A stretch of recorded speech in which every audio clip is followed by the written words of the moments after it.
All right, guys, welcome back to another season of A Few Points from Perfect. First guest out of the gate. So there's a running joke on this channel. Okay. Davin, before we even get to you. I usually don't know what episode it is, but honestly, I don't even know what season this is. So it's going to be referred in title. That's how we do this. So I think it's season 4. It could be season 5. Okay. But I do believe it's episode 1. All right. So I got that going for us. Fair enough. So welcome to Derby, Indiana. Thank you. Yeah, my first time ever being here. We put you to work today. Yeah. We had a beautiful job site though, didn't we? We did. Yeah, the view was wonderful. All right, so before we get too far into this, I guess we probably ought to tell everybody who you are and how you got here.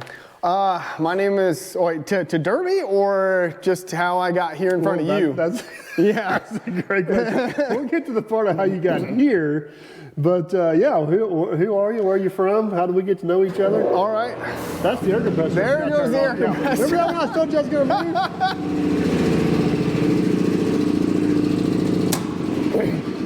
move? Good news is I got an off switch for that. We're doing this in the shop, so This is my studio. What are you talking about? So you are from South Carolina? Myrtle Beach. Myrtle Beach. Yeah. So that's so is that where you were born and raised? Yep. Yeah. So yeah, my name's for those of y'all that don't know, my name is Davin with a D. See, I just learned something. I'm pretty sure I've been calling you Devin. I get that. Yeah.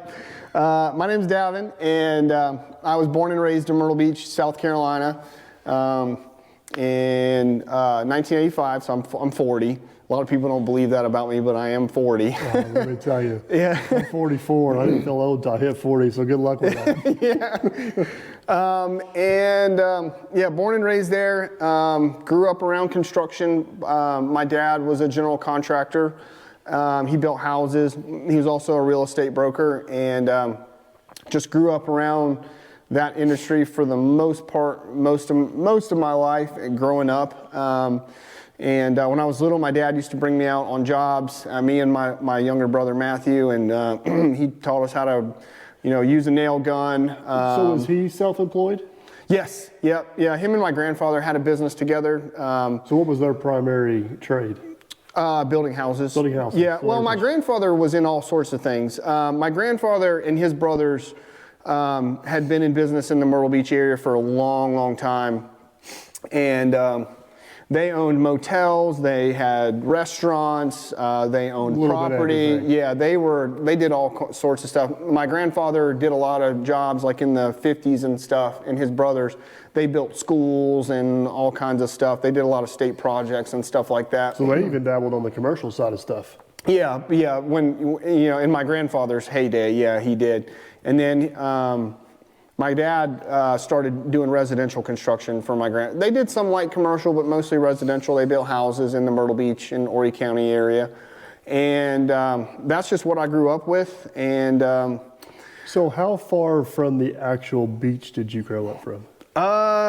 When I was very close. We lived, until my parents divorced in 1995 when I was 10, we lived in 3 houses, and they were all within a couple miles of the ocean. Really? Yeah. So this is, I'm getting way off subject. No, here. go ahead. This is what I do. But it's just kind of odd or interesting to me. So I grew up right here on the Ohio River. Mm-hmm. I can see it from my house.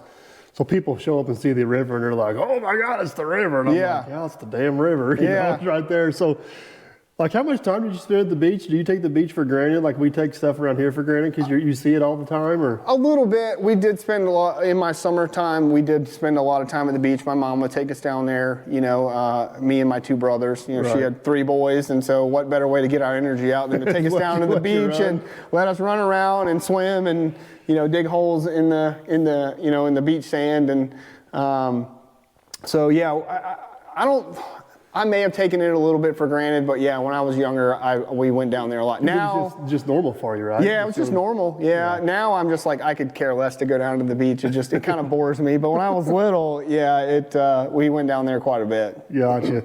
So you had an interest in the trades or working with your hands from a young age because your exposure to your dad's business, correct? Yes, yeah. So when I was young, he would take us out on jobs because, me and my younger brother Matt, and he dug his own footers. He did a lot of his own framing. He taught us how to run a nail gun, how to frame a wall, how to dig footers, and that's kind of where I got introduced to heavy equipment. I've been obsessed with heavy equipment ever since I was a little kid. My mom to this day tells me that the first words out of my mouth outside of mom and dad were big truck. Like I'd be in the back seat in the car in the baby seat, and we'd drive by a construction site, and I didn't know what an excavator was, and she'd just say, you'd point and say big truck, and I was just obsessed with it. And my dad had this little hydrostatic backhoe called a Dig It, and that's where my YouTube name comes from. It was just this little gasoline-powered hydrostatic backhoe. So those, if I'm thinking right, those were made by Gravely. Really? Yeah, and they were, if I'm thinking of the same thing, I got a history lesson. I got a picture of it on my phone. Right, I'll show it to you. Look at it here. If I'm thinking of the same thing, I got a history lesson on this last time I was with Matt up there at the Pike Steam Shows. They had some of these. Yeah. And they were purpose-built for digging graves. Really? Because you could get them into the cemetery. I can believe that. They look like one of them little grave digging backhoes. And then they kind of become handy for different things. And the other thing the guy told me about them is no two of them are the same. Oh, I believe it. I believe it. Because Termite ended up buying them out. Yep. And that's what ended up becoming the Termite backhoe. Mm-hmm. Yep.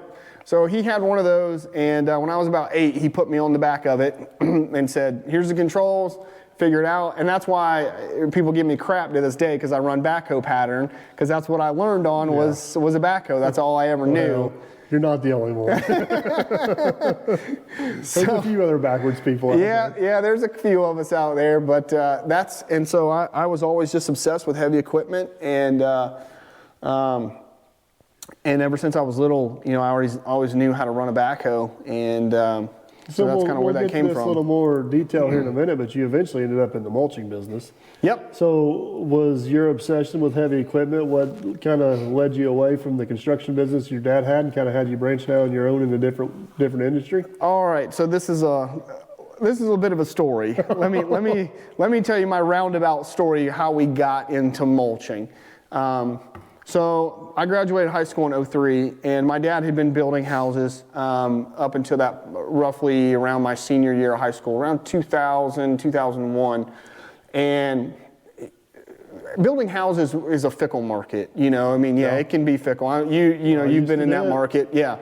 And he just wanted something more stable. And so he got out of building houses and started a fire and water restoration company. Really? Yeah. So we did a lot of insurance work. We did fire, water, mold. We did crime and trauma scene. Kind of like a Servpro industry. Yes, basically the same thing. Yeah. Started that in 2002 during my senior year of high school. And when I graduated high school, I went to work for him full time, doing restoration work. So we did no new construction. We would do remodels and additions. We would rip up and rebuild just about anything you want to talk about, because we would do the mitigation side. We would dry it out or clean it up and do all that. And then because my dad was a GC, we would do all the rebuild. So we did that. I did that for 8 years. I went to college during that time as well. And what's your degree in? I got 2 associate's degrees, one in civil engineering, and then I got another one in construction management. And then I really wanted my bachelor's, and I found an online program, and I got my bachelor's degree in emergency and disaster management. Really? Yeah. And so did that, and by 2010, I was completely burnt out. I'd been doing that for 7, almost going on 8 years, and I was completely burnt out. I mean, I was getting phone calls at 3 in the morning for a house burnt down, or whatever it was. Weekends. That's the pros and cons of that business. Is the money's better because it's insurance money and it's emergency side of things. It never quits. But that's the next problem. Is it's not a 9-to-5 job. It's not a 9-to-5 job. It's not building a house whenever you can start at 7 and quit at 3. I was on call all the time, weekends, holidays, days, nights, all the time, and I just got burnt out by it. And so the Army offered me a job, and as an intelligence analyst. So I joined at 26 years old in 2011, Really? I joined the active duty. Well, I knew you were in the Army, but I just assumed you did it right out of high school. I was 26 when I went into basic training. And so I joined the active duty Army on a 3-year active duty contract. It was 6 months of training and 3 years of active duty service. And so I went to basic training in Fort Jackson, Columbia, South Carolina. And then I went to 4 months of intelligence training in Fort Huachuca, Arizona, which is right outside a little town called Sierra Vista. And then they shipped me to Fort Drum, New York, about an hour north of Syracuse, in the Great White North, as I like to call it. You were up there in winter? Southern South Carolina boy. It gets better. I got there about a couple of days before Christmas in December, and it was cold and there was snow everywhere, and I went, I'm not built for this. So did that for 3 years. I did 9 months in Afghanistan on a deployment, and came back in the summer of 2014 and said, I've had my fun and adventure, and I'm out. And I got out. And I moved to Atlanta because my brother was living there. He's a civil engineer, and he was living there. Before we get to that, first off, thank you for your service. Oh, thank you. Secondly, it sounds like that was an overall positive experience. The military? Yeah. It was. It was one of the best decisions I ever made. Yeah. Mostly because two reasons. Well, several reasons. One, deployment was awesome. I will not bull crap anybody. I loved being on deployment, especially as an intelligence person, doing intelligence work overseas, finally being able to get to do my job, because I didn't do it in garrison at all. Garrison was very mundane. Getting to be in an actual environment like that, to be able to do my job, it was something new every day, something different every day. I really, really enjoyed it. Well, this is something I've just kind of learned over the years. I have some family members that have done active military. I have not, but I've learned that everybody thinks of enrolling into the military. The first thing they think about is boots on the ground going to war. Mm-hmm. But that's a pretty small percentage of the active duty that actually does that. There are so many other jobs and other trades. Yes. And other things to be gained from active service. It is not. I guess a lot of people think of it as a job that troubled kids go do, which is not the case. No. You're a prime example of the exact opposite. I went and had a great experience. Yeah, obviously we did. I am not an Army recruiter. No, that's imagination. But yeah. I think you're just such a good example of that. I think it's important to kind of state that the stereotype of that is not what everybody thinks it is. And that was something I learned at basic training. We had a few bad eggs, but for the most part, a lot of them were really good guys. There was another kid in my platoon. He was 26. He was a teacher, and wanted to join and be an officer. And so that was awesome. We had we had some really great guys that came from a really diverse background. Some of them were still in high school, and some of them we had one guy in my company, he was in his 40s, wanted to do National Guard. So, we had a very diverse background. And so that was a great experience all around. I did enjoy my job when I finally got to do it. The other two things that were awesome was the GI Bill. The GI Bill was awesome. When I got out, it paid for my graduate degree, my master's degree. So, really? Yeah, so it paid for not only did it pay for my master's degree, and I didn't even know this when I joined. I found this out later when I was going through my benefits. It not only paid for my master's degree, it paid me money to go to school every month. It paid me an $800. So it basically puts your school as your job. Yes, it paid me $800 a month as a stipend, roughly speaking, for every month that I was in school taking a class. I got around $800 a month. Yeah. So I was like, y'all gonna pay me to go to school? I'm going to school, So I still worked full time at the same time too. But when I got out, I enacted my GI Bill and went back to school online at the same place I got my bachelor's degree and got my master's in the same emergency and disaster management. And the other thing was the health care. Yeah. I have the VA. A lot of people, you hear horror stories about the VA. I've had nothing but positive experiences with the VA. Well, and especially with the route of being self-employed now. that healthcare is a big deal. It's a very big deal. Yeah. It's a big deal. And I didn't know that either until I got out. Like I never knew. Well, that just means you did it for all the right reasons. Yeah, I didn't know anything when I got in other than I was just going to go be an Intel guy. And then when I was getting out, they were like, oh yeah, you have this, and then they were going through all my benefits. I was like, I get all this? I was like, I didn't even know that. The recruiter never said nothing about this. And so it was pretty cool, and so I've had very good experiences with the VA anytime I've had to deal with them. Luckily, I haven't had anything major or anything like that, but I go in for checkups, get my blood done and things like that, I know there's a big VA hospital up there in Louisville. A lot of the locals here go to, and Steve, the guy you met today, that's what he volunteers 3 times a week. He drives them up there to that. And it sounds like it's got a lot better over the last several years. Yeah, I've had nothing but positive experiences with the VA, so I'm not going to sit here and. Is it a perfect organization? No organization. Private healthcare is not a perfect organization either. So take that for what it's worth. But sorry, I didn't mean to backtrack that a little bit. I just wanted to kind of cover that a bit. So you got out, got all your benefits, and now you're in Atlanta, Georgia. Yep. So I was in Atlanta. From one war zone to another. Yeah, that was. Atlanta is, that's an interesting town. So I went back into restoration briefly, and then I got a job as an insurance adjuster on the other side of restoration. Basically, I was a small... Well, that was probably a good fit because you knew exactly what it took to... Yeah, I loved being an adjuster. I really did enjoy that job.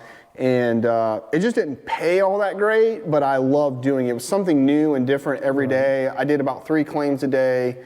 I was what they call a small to moderate claims adjuster. Most stuff 25,000 and under is what we did. I really, really enjoyed it. I love that job. And I did that for almost 3 years. And then my dad actually was the one that kind of started the company, so to speak, as far as us getting into mulching. He had started bush hogging some lots for some friends of his that had commercial real estate in the city of Myrtle Beach. And he did that for like a year or so, and he was like, started talking about it, and he's like, I think we can build a business out of this. And I had a nice little nest egg from my money from deployment, and I said, well, I'll invest in it, and let's just go do that. I was 34 at the time. And so it sounds like you and your dad had a good working relationship, even though you kind of were often on again, off again, working for other reasons. Yeah, don't get me wrong. He was not thrilled when I left the company to go join the Army. But he understood why you did it. He understood, but he wasn't thrilled about it. But no, him and I had always had a good relationship. So we started that company and just went from there. We started bush hogging, and then bush hogging became brush cutting, and brush cutting just kind of became mulching. So whenever you started, you say brush hogging. I mean, I think of a 75-horse tractor and a 15-foot batwing. Yeah, that's what we started. That's what he started off with. Really? He had like a 40-horsepower Kubota tractor with a bush hog behind it, and that's what we started with. And then I bought the skid steer. I bought the Mini X. I bought the Mini X first because I wanted an excavator, because my dad had been living out on him and my stepmom had inherited a farm, 250 acres, and we had a bunch of work that we wanted to do out there. So me and my dad bought that excavator together. It was a little 3.5-ton John Deere, and then we bought that first, and then when we decided to go into business, I bought the skid steer and I bought the dump truck and a trailer, and I bought the brush cutter for the skid steer, and then we just went into business. Really? Mm-hmm. Just like that. Now we're brush cutting. Yep. So did he shut down the restoration business, or did he kind of run it in parallel? No, he was still doing that a little bit, but by the time I came on board, so my other brother, my younger brother Carson had been working with him, and also my cousin Hunter had also been working with him, and they both left to go do their own thing.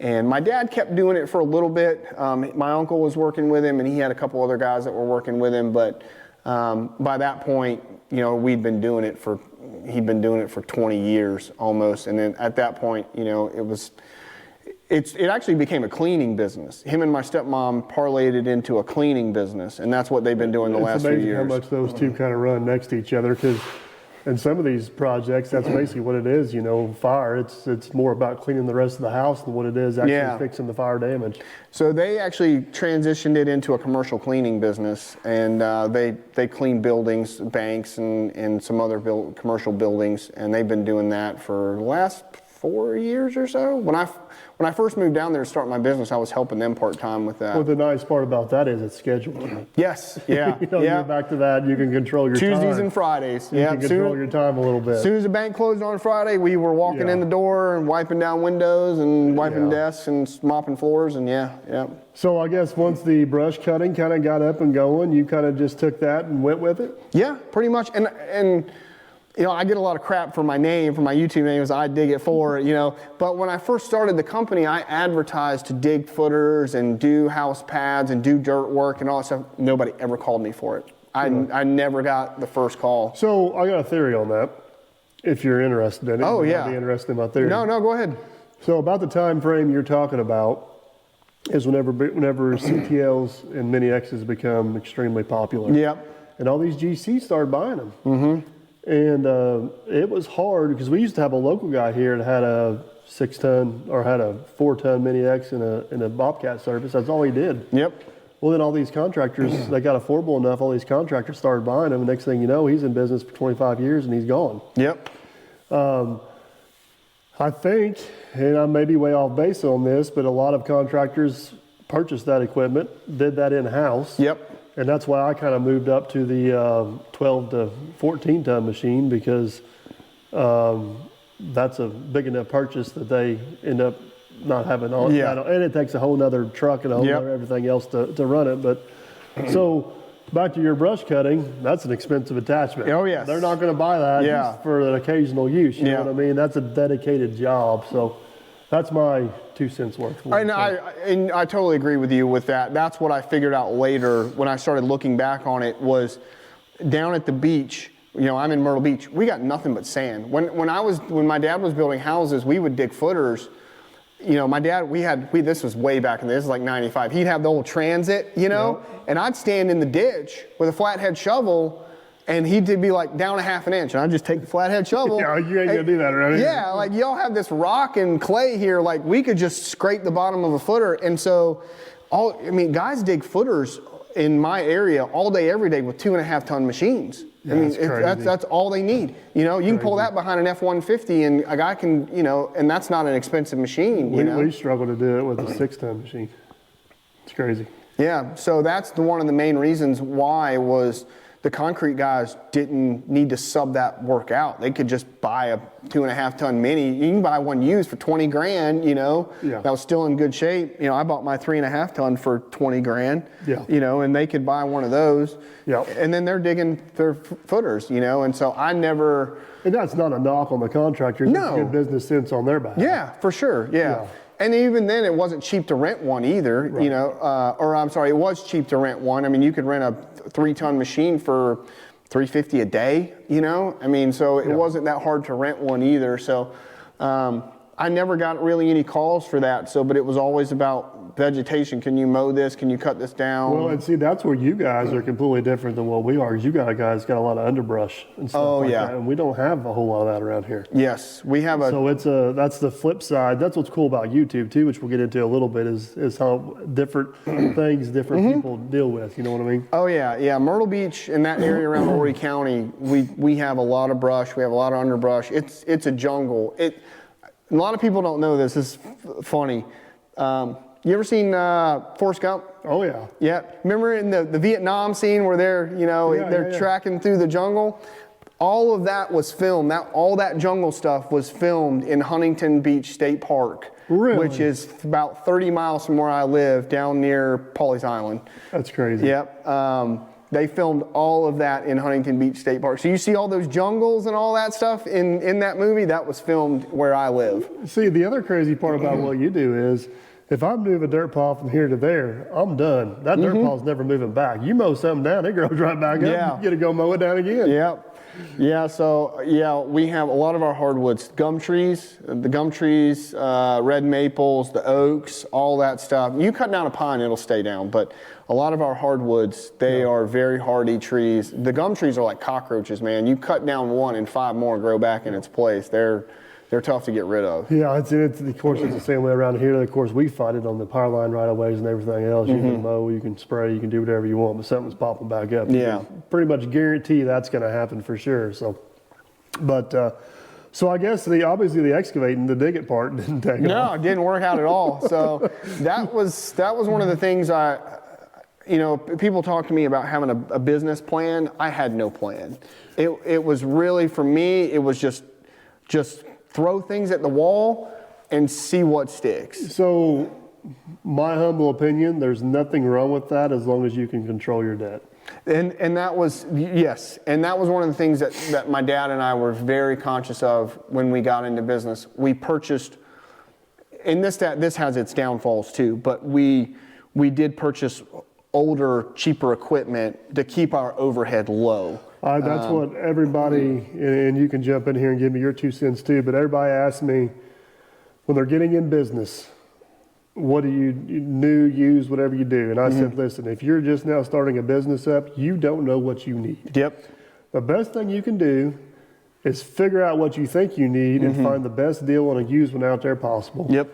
1, you're going to get it a whole lot cheaper. 2, you can run it for a year or 2, figure out what you got going on. And if you want to spend big money on a newer piece of equipment, you're going to know exactly what you need. Because to your point, if you went out and bought a machine to dig footers and never got a single call, and that machine couldn't run a mulching head, you're screwed. You're in trouble. Because you paid so much money for it, you're never going to get your money back out of it. Yeah, and that was one of the things that we did, like going into, we didn't just start the business overnight. My dad and I talked about it for about a year, and that was when we decided to do it. That was a whole year process of me doing research. What kind of equipment do we need? What size machine? What horse? Like especially with the skid steer, because we already had the Mini. I bought that before we even started, but when it came to the skid steer, I did a whole year research when it came to that, of looking for a machine, doing research on size machines, horsepower machines to be able to do what we wanted to do, because we knew we needed something to run a brush cutter. Right. So, I didn't know anything about high flow and all of that stuff. So Well, your brush cutter is probably one of the more demanding attachments you can run on a skid steer or CTL. Yep. So that was a whole year of just figuring that out. And when we found the John Deere that we ended up buying, I mean, we bought it for $30,000. I think we paid like 30 for it, and I put like 8 down or something like that on it, and we financed like 20. So our overhead was fairly low. I think we paid like $300 a month or something on that thing or something, and we were paying like another $200 on the little Mini. And then I bought the dump truck for 20. I bought that myself under my name, actually. I sold my pickup truck and bought that dump truck. And the dump truck was a good example of being able to pivot. Because when I first bought the dump truck, my idea was to use it to pull the equipment around. And that did not work out at all. And I figured that out very quickly, because it didn't have, like when you mulch or run all this stuff, you have to have a ton of tools. Like the back seat of my work truck is nothing but tools, and the bed is nothing but hydraulic oil and hand tools and all the other stuff I need. A lot of maintenance required. A lot of stuff you got to carry out in the field.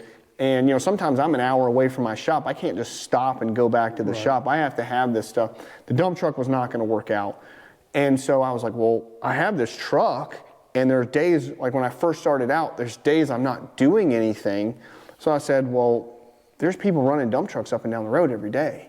And I was like, well, what are they selling? So I found cheap crushed concrete. I found cheap, really good topsoil that was really cheap, but it was like screened, it was like primo. I was buying that for like $10 a yard, and I found fill dirt for like $5 a yard.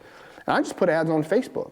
Hey, six tons of crushed concrete, 6 yards of topsoil, 6 yards of fill dirt, and I had my prices listed out, with delivery, and I mean there were whole months you know, where 90% of what I did was just sit in the dump truck and drive around and take loads to people. Take loads, yeah. Yeah, and that was where I was able to. Especially smaller loads, because a lot of guys like me, we don't want to mess with those. Exactly. Small loads. We just seem to run a big truck. You're getting 22 ton or you're getting nothing. Yeah, and that's what I was talking to Aaron about was the dump truck, and I've talked about this on my channel. I was like, the dump truck was awesome because it was a little single axle 6-ton. You know, if grandma wanted 6 yards of topsoil in her front yard for a planter bed, the guys with the triaxles are not even going to pick up the phone for her. No. But I will do that all day long. Yeah. And that was something that was really beneficial to me because I kind of tapped into a market that nobody wanted any part of that was there. And that really, I wasn't getting rich. You'd already made the investment in the truck. Yeah. Because that's the difference between you and the other guy doing it, is the guy that already has all these big trucks. He's not going to make the investment in the small truck. You already had to make the investment, so it's a perfect match. Yeah, and so the dump truck, I wasn't getting rich off of it, but there were whole months where the dump truck paid my bills, right. You know, and put me in the green every month, where I wasn't going under. And that thing, if I hadn't had that truck, I don't know if I'd be even in business. So that was, and I used that, and then also it was great advertising because I was in front of a lot of people. Right. So every time I dropped the load, I'd give somebody a card and a little brochure and say, hey, if you got any brush cutting or mowing or mulching that you need done, here's my info. Well, I think you also bring up another good point there, and you may not even realize it. And I've been the same way in my business too, is you go into this business saying, I'm going to build houses, or I'm going to do brush cutting, or I'm going to dig footers. And if you're not willing to mold to whatever the market demands, or stick your neck out and try hauling dirt or something. Like, so many people like die on that hill of brush cutting. Like, oh, I yeah. can't do nothing, I'm going to brush cut. Yeah. And the reality of it is, if you don't diversify, if you're not willing to do something else, you're never going to make it. Because, I mean, you don't know. Brush cutting may go in the tank and hauling may go back up, and hauling may go in the tank and brush cutting may go back up. But having the option to kind of go back and forth, and I guess you can see it a lot with what we do too. We're not married to one. Yeah. We're not married to putting in tile. We're not married to building ponds. Not married to a single contractor doing building paths. We're got our hands in a lot of different things, but it's still in the same scope of work, but different types of work. Yeah. And that was, you know, I told people all the time, like, if I have the equipment and I feel like I've got somewhat of a base of knowledge to do it, I'll do it. Like the dump truck was a good example. Like I would haul rock, you know, crush and run, which was very common for driveways, gravel driveways. I got several jobs where I would bid the driveway, just replace the whole thing or re-rock the whole thing, take the potholes out, do a lot of that. Little shed pads, I did a lot of little shed pads. Someone wants one of those little sheds that you pick up, you know, from on the side of the road, you know, those little prefab sheds. They want a rock base, you know, a 14 by 14 rock base that's 6 inches thick. I did a lot of those too, man, with that little dump truck in people's backyards. That and the Mini, I did tons of those little things. So I'm like, that's not hard. I can do that, right. You know. So I would do anything. And again, it's a small enough job that a bigger guy don't want it. Exactly. You know, so I did a lot of that kind of work. And you can go back through my channel and see all those little jobs I would do. You know, clean out. I had the excavator. I did a lot of ditch work, cleaning out ditches. That was the majority of my excavation work, was cleaning out ditches. Yeah, I was doing ditch clean outs, doing that kind of work. You know, anything that anybody would want me to do, as long as I felt comfortable doing it and I felt like the equipment would do it, you know, efficiently, you know, I would do it, you know. So while we're on this business kick here, kind of curious about your thoughts on this. I always tell everybody that being self-employed is a lifestyle. Yeah. You've been self-employed for several years and been around it sounds like pretty much your whole life. But I think a lot of people, I always caution people that want to be self-employed because it's not a 9-to-5 job like you were talking about. It's just like right now, my family's in Florida, and I'm up here doing a free volunteer job because if I don't get it done, the association's going to lose $50,000 on a grant that has to be done by the end of the year, and the paving company wants to start next week. But it's a lifestyle that the whole family has to buy into. You have to buy into. The best way I know to describe it is the business as a kid that never grows up. Yep. You know what I mean? Like, it never That's good. I've never heard of that. I like that. It never leaves the house. Yep. It's like it's stuck in that adolescent age to where it's demanding and you're constantly taking care of it. It's in trouble and it's doing good and it's not, and somebody's calling, and it's. I mean, I love the lifestyle. I wouldn't have it any other way. I'm not saying it's a bad thing, but I just want people to have that in their head when they think about going into business for themselves. I think the biggest thing, one of the biggest things that people have to understand when you go into business for yourself is, look, if you have a big ego, you're not going to make it. You're not going to make it. You have to understand that, you know, if you're not willing to sacrifice your ego to be successful, you are not going to make it. And the fastest way to go bankrupt is thinking you have too much money to not go bankrupt. Yeah. Man, it's amazing how fast you can lose money if you're not careful. Yeah, and you know, I learned that very quickly because when I started my company, I dumped most of the money that I had in my nest egg because I had made really good money on my deployment. And if I hadn't gone on deployment, I was broke my whole Army career. Like, I was paycheck. They pay you nothing in the Army. I was completely broke. But then I went on deployment and I got hazard pay and combat pay and all that stuff. And I came back with a really nice little nest egg of cash. But I dumped basically all of that into the company to get the company started. And when I moved back to Myrtle Beach to start the company, I was 34. I lived with my parents for 2 years. I slept in a bunk bed in the spare bedroom of my parents' house at 34 years old for 2 years, you know, as a grown man. But that's what it took. Like, I didn't have the cash. I wasn't making enough money, and I didn't have enough money in my bank account for me to float a $1,500 a month rent every month, you know. And I was like, you know, I would love to be living on my own, but that's just not feasible. That's something, not to get off subject here, but that's something that's hard to explain to people because they see you send these big bills out and they see these big checks come in, but they don't see the bills you get and the expense it takes to run in that. And they also don't realize that you put your neck on the line. Like, you're accountable for all this stuff. You're taking the risk to make that happen. And, man, there's a lot of years that I was the lowest paid guy at this business. You know what I mean? Like, that's just the way it was to keep it going, to your point. Yeah, and there are, for this year alone, my company hasn't paid me a dime. Yeah. ATS has not paid me a dime.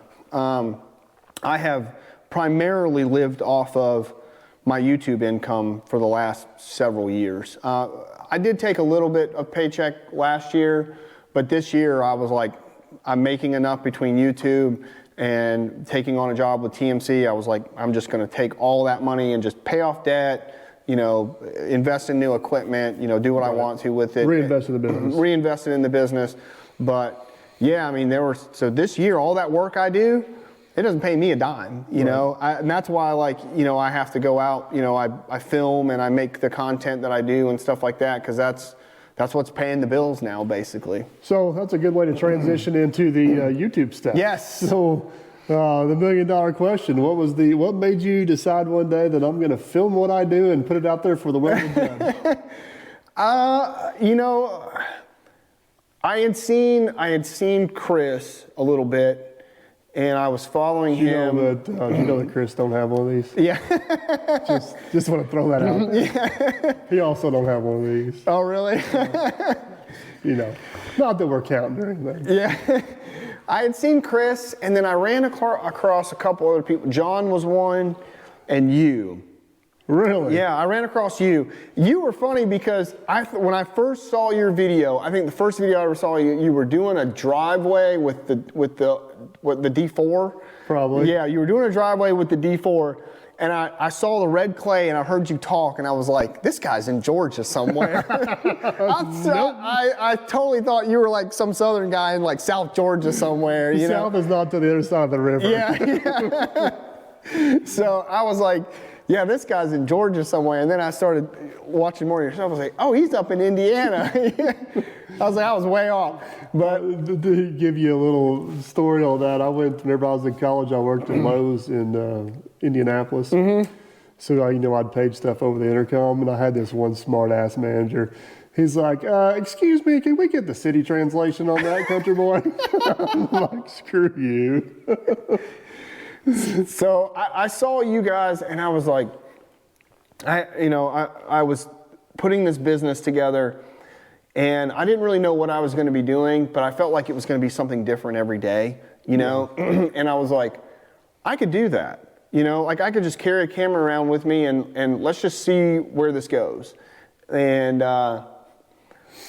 I really don't know what the impetus was for it. I think I just wanted to try it to see if it would work. And honestly, I thought, hey, after 2 or 3 years, if I've got 5,000 subscribers, that'll be a win. Like, who's going to want to watch me work every day? That was my goal whenever I started, is I wanted to do it for a year. Yeah. Within that year, I wanted to get 1,000 subscribers and be monetized. Yeah. That was my only goal. Yep. And then I'm like, you know what? Then I can decide whether I like it. I want to keep going. But I was dedicated to a year to see if it worked. And well, we see how that. Yeah. But we started about the same time, though, didn't we? Yeah, I started in February of 2019. The first video I ever did. Okay, so I started November of 2018. Okay, so you were a few months before me. Yeah. And the first video I ever did was me and this big oak tree had fallen in my parents' yard during a storm, and it was Thanksgiving, and me and my brothers were there. It was either Thanksgiving or Christmas. We were up there, and I just bought the GoPro and everything, and my brother had this big Husqvarna saw that he had just gotten redone and everything. I was like, I'm just gonna film this, and I just went out there and started filming, and that was the first video, and it did really well actually, and I was like, oh, that's cool, and then once the business got going, I just kept making videos where I could, and it just took off. And then I got monetized January 1st of 2020. So it took you about a year. Yeah, like 10 months. Yeah. 10 months.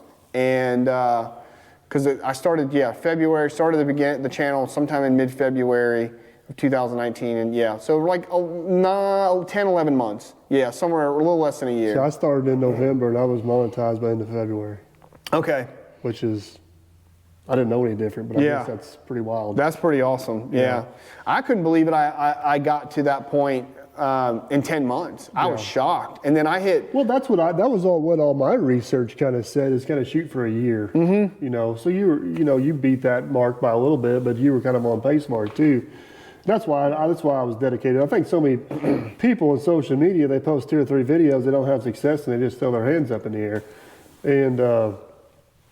And I remember my first video, I think, got 50 views, and I thought that was awesome. Yeah, I remember when I had 60 subscribers.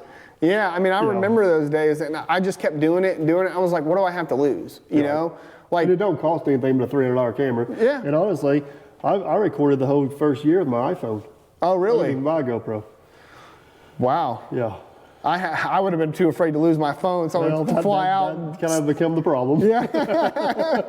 So, but I encourage anybody to do it. It's not for everybody, but it's not. You got to be very thick-skinned. Let's just say that. Yeah. If you're not willing to deal with the negativity, don't get into it. Yeah. So transition that a little bit. I'm always curious how everybody deals with the pros and cons of social media.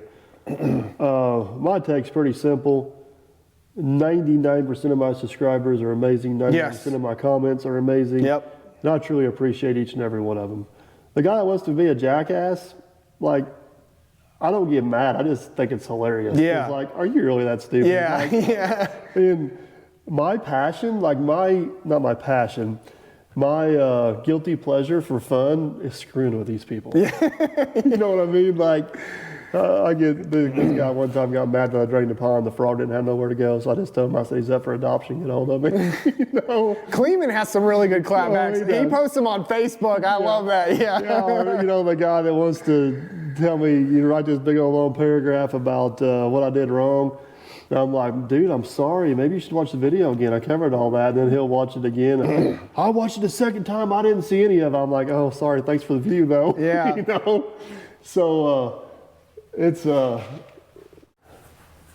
yeah, the comments are, like you get some people on there that they're just trying to get a rise out of you. And one of the, I don't know if a lot of people know this about me, but I'm probably, you know, I'm not perfect by any means, for long shot from it, but one of the things that I really try to be conscious about is I just really don't have much of an ego. I really don't. I try to be just a really humble, appreciative person. And so the videos I make are, as much as I try to make them as much as educational as they are, you know, entertainment, It's not I'm the best, look at me. No, and that being said, I'm not out here trying to prove anything to anyone. That's the main thing. I'm not trying to prove I'm the best operator. I'm not trying to prove I'm the best person in business. I'm not trying to prove anything. I'm just taking you guys along for the ride every day. Win, lose, or draw, you know, here's my successes, here's my mistakes, and I've had plenty of both. And hopefully someone will look at it and you know, say, hey, you know, he made that mistake, you know, and they can learn from it if they're in the same situation or they're going into that same situation. I just want people I like people to learn from what I do more than anything, you know, again, from the successes and the failures. And I think that's the reality of business. Yeah. And I think it's so cool when people message me. The biggest compliment I get from anybody is when they call me or they message me or they leave a comment and they say, hey, I learned something from this today, or you helped me, inspire me to start my own business. And that, like, seeing that has been the most humbling thing ever, because I didn't know anything about mulching when I got into business. I didn't know anything about it. I think a lot of that's just giving people encouragement or confidence to follow their dream or their passion. Yeah. Because I always say, if so many people make career choices based on money. Yep. I think if you make career choices based on what you enjoy, the money will take care of itself. Yep. It may not be immediate, but it will eventually take care of itself. Yeah. If you're passionate about something, you know. You don't mind putting the hours in. You don't mind putting the effort in. Yeah. And you'll find a way to make it work. Yeah. You definitely have to have that passion about it. And that was one of the things, like, I was always just, and I'm a nerd by trade. I mean, obviously, I went to college for like 10 years. I am a nerd. And so, I mean, I would just be you know, there'd be nights, you know, I would just be on my phone looking at specs of equipment or reading forums or watching YouTube videos of someone put something back together or talk about this, that, or the other. I love to learn. I promise you probably never learned anything positive from Mark. I actually learned a lot from you guys. Things that, like, you know, retaining walls and stuff like that. You know, like stuff that I don't see much of, but when I do run across it, I find it really interesting. Or pond dams, you know, we don't have a lot of them there, but when I do run across them. Right, what to look for. Yeah. And I'd be the same way if I come to your neck of the woods. I'd be a fish out of the water, saying, what's that? Yeah. we haul that in for our beaches. Yeah. So every once in a while, you get down by the river, we'll run into it in the ground a little bit, but not very often. But no, you know, to your point with the comments, I've always got the mentality, you give them 15 minutes of your day, there's no way they can have that strong of an opinion. They don't know what's going on. They have no credibility to me whatsoever. But the flip side of that is, it is super rewarding whenever you get the guy that may be on hospice watching your videos, and he says that, you know, it keeps them going, or gives them some comfort to watch that, or the guy that worked a desk job for 20 years and watched the videos at his desk and decided it was time to get out and do something and never been happier, or even more rewarding is the kid right out of high school and didn't know what he was going to do and decided to get into the trades and loves every minute of it. That's awesome, because there's a lot of good, talented, skilled people in the trades, and they should be celebrated just like any other career. Oh, for sure. Yeah. And I think that's one of the things, and I talk about this with my brothers all the time, you know, because, you know, they're engineers, but, you know, my brother's a forensic engineer now. He's out in the field every day. My other one's a mechanical engineer. He works in a shop like this every day. And the other one I was telling you about, he's a mechanic for Delta. He's an aircraft mechanic, you know. People don't understand. I think a lot of people, especially the younger generation that are coming up, like, they don't really understand how much money you can make if you're just willing to work with your hands and get dirty a little bit. Like, you know, welders, aircraft mechanics, fabricators, plumbers. Like, these people make a lot more money than a lot of people think they do. Right. And not only that, they have an amazing quality of life. Yeah. And they love what they do. It's something different every day for a lot of them. It's very rewarding for what they do. You know, and it's there's a sense of fulfillment I think you get, and a sense of accomplishment. Like when you work on something like this, and you see it work. Yeah, you see it work, or see the finished product after you've worked and put it all together and all of that stuff. I think that's pretty fascinating. I really wish a lot of the younger generation would understand that. That's one thing that's really nice about the trades too, is at the end of the day, we can sit back and get a visual on what we actually accomplished. Yeah. Unfortunately, a lot of these guys that have desk jobs and stuff, they sit there and type all this stuff into that little box. Yep. And they can't actually see it. You know what I mean? And so they don't quite get the same reward or satisfaction as what we do. Yeah. Just like today, you know, building that walking pad, we completely transformed that whole side of the park in a couple hours. You know what I mean? And there was a perfect visual on it. So, I mean, YouTube's your biggest platform, right? Primarily where you live. Yep. I'm on Instagram as well, but I mean, I just go on there. Mostly Instagram is a way for people to connect with me. You know, that's the only reason. One thing YouTube misses is like a direct message. Yes. Sometimes I don't know. Sometimes I'm kind of glad I don't have it. Yeah. I have a hard time keeping up with messages. Yeah. But overall, it sounds like social media has been a positive. Yeah.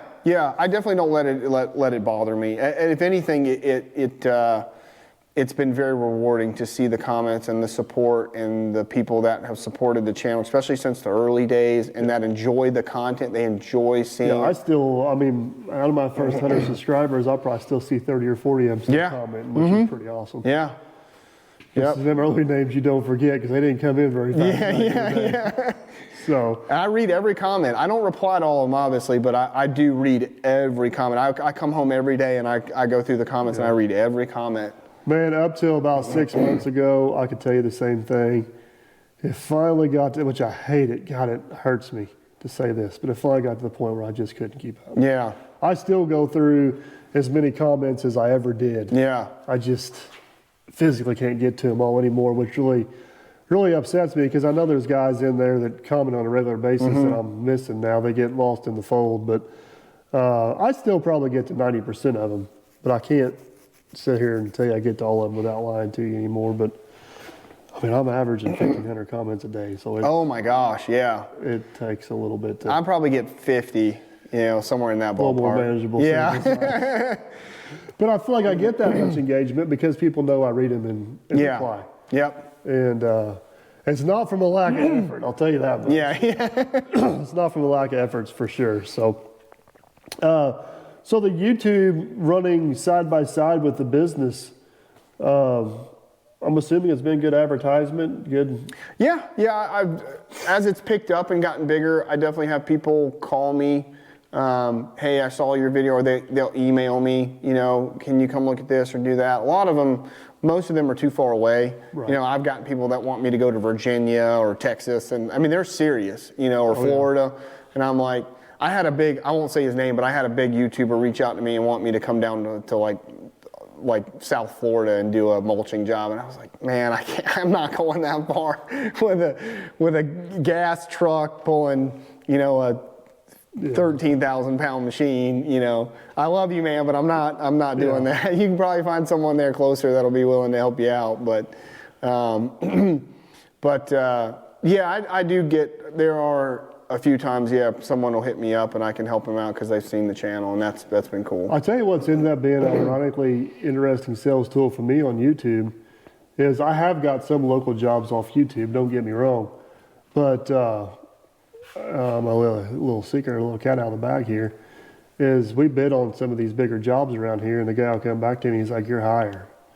I'm like, well, here's what you get, and I'll show him a video. I said, ask the other guy that's bidding. Does he have a compactor? Is he going to do this? Is he going to do that or do that? This is how we do it. Here it is. And the other guy ain't got no answers. That's why I'm higher. It's not because I'm making more money, it's because I'm doing better quality work. Yeah. And that's paid off. Actually, this last pond we just completed and the last building pad we just done, we were not the low bidder. Yeah. But after he's seen our work and our quality of work and our attention to detail, and he's got documentation of his own work after we're done because we film it. Yeah. That was more than enough to justify the price difference. Yeah. So, because I'm guessing our jobs are probably a little bigger dollar amounts than what a mulching job is. Yeah, most of my jobs are 1 to 2 days. You know, half day to 2 days. That's 90% of my work. Yeah, I mean, of course, and that I'm sure bidding's a little bit tighter on that if you do bid it. Oh yeah, yeah, and I do everything by the hour. By the hour. Yeah. So, and I've been doing it long enough. People ask me, how do you know how much to charge? I'm like, I've been doing this so long. I can just look at a job and I know the capabilities of the equipment. I know what equipment I need and what their capabilities are. I can just look at something and say, this is how long it's going to take. Yeah, there's very few jobs I can walk up on right now and a number don't pop in my head. Yeah. And usually it's not too far off. You've just been doing it so long, you just know it. Yeah. Okay. And we do a little bit of both. You know, we bid some jobs, but like a lot of these work we do for farmers, they like to add stuff and this, that, and the other, and it's simpler just to do it time and material. And sometimes it works out in their favor, sometimes it works out in our favor, but I know they're going to call me back, and eventually it's going to average out at some point. Yep. So, but yeah, it's I'm in the same boat, man. YouTube's been a positive thing for me for sure. I know YouTubers, and I'm sure you know some YouTubers as well, that just get so stuck on those negative comments. Yeah. I just want to say to them, let it go. It's not that, just let it go. It's not that big a deal. You're not, you know, don't be trying to prove anything to anybody. Right. You know, just bring people along for the ride of your day. And if somebody doesn't like it, you know, let them go find another channel that floats their boat. That's the beauty of YouTube. Yeah. You don't like what I'm doing, you'll look watch what somebody else is doing. It's not going to hurt my feelings at all. So. Well, Davin, I got your name right this time. So, man, I appreciate you swinging by. You're down here for Equip Expo. Yep. For the big equipment expo. Yep. Because along with your, you give a shout out to your mulching company head. Was it? I can't even remember the name of it. Most people just call it ATS, but it's Advanced Terrain Solutions. No, I was talking about the heads that you're selling. Oh, yeah. Oh, okay. Not to discredit I said my company. Oh, yeah. So for those that don't know, back in January, I went to work for TMC Kinsella. TMC, is that right? Yep. Okay. TMC Kinsella, and I'm still doing my own company, but I do work for them, and we make mulching heads. We make mulching heads for literally any machine you want to put a mulching head on. So is that all they build, is just mulching heads? No, we build all kinds of cool stuff. We build rock crushers. We build subsoilers and rock crushers. We build. Really? Oh yeah, I can show you some videos of rock crushers on 400 horsepower PTO tractors that'll go 12, 15 inches in the ground and crush rock. And we make flail mowers, bush hogs, brush cutters, mulchers. We make, I think our catalog's 200 items deep or something Holy like cow, that. I had no idea. Yeah, I think it's something like that. We make all kinds of stuff. We make stuff for orchards where they'll come in and like after they trim the branches, so we don't disturb the roots. They actually have these tines on the front that pick the branches up off the ground and feed them into the mulcher and just leave mulch behind. Oh yeah, we make some wild stuff. We make. And this company's based out of Spain. Spain, really. Yep. Carballo, I think that's how you pronounce it. Carballo, Spain. It's near the big town that it's near is called A Coruña. Okay. It's in the very north western corner of Spain. If it was the U.S., it'd be like the Seattle of Spain. It's always cloudy and rainy there a lot of the year, but it's a beautiful place. I've been there twice. It is an absolutely beautiful place. The food there is absolutely amazing. I love going there just to eat food. And really? Yeah, and the factory, if you guys haven't seen the videos on my YouTube channel, there's a video of the first time I went to the factory back in November of 23. It's an incredible factory. We design everything in-house. We do all the design. We have all the engineers. We basically build and fab everything in-house. The only thing that we really don't make in-house is the hydraulic motors, which are Bosch Rexroth, the bearings, and the mulching teeth. But everything else is basically built, fab, painted, put together, assembled, everything. Yeah. And you primarily are, I know you said you got this big catalog of stuff, but you primarily live in the mulching head space. Yep, yeah, that's my deal. That's all we're selling here in the States for the most part is the forestry stuff. That's pretty much what we're focused on. Everything from mini skids, skid steers. We've got some stuff now for dedicated machines, like the bigger machines. With And the hydro axes and stuff. Yep. Barco, CMI, that kind of stuff. And then we've also got excavators. We can go as low as 2.5 tons and as big as like 40 tons, you know, on the excavator side. So, yeah, we make it all as far as forestry stuff goes. So that's been really fun. I've really enjoyed working with them. That's a perfect match for the business too. Yes. Yeah, I kind of unofficially started working with them back in August of 2023 and officially came on in January of this year. And it's been awesome. They've been a great company to work with. The owner is an awesome guy. His dad started the company in a little shop. I've seen the shop. It's a little shop in Spain. Really? It looks just like this from the outside. Your little shop here. And he started building agricultural implements in a shop just like this.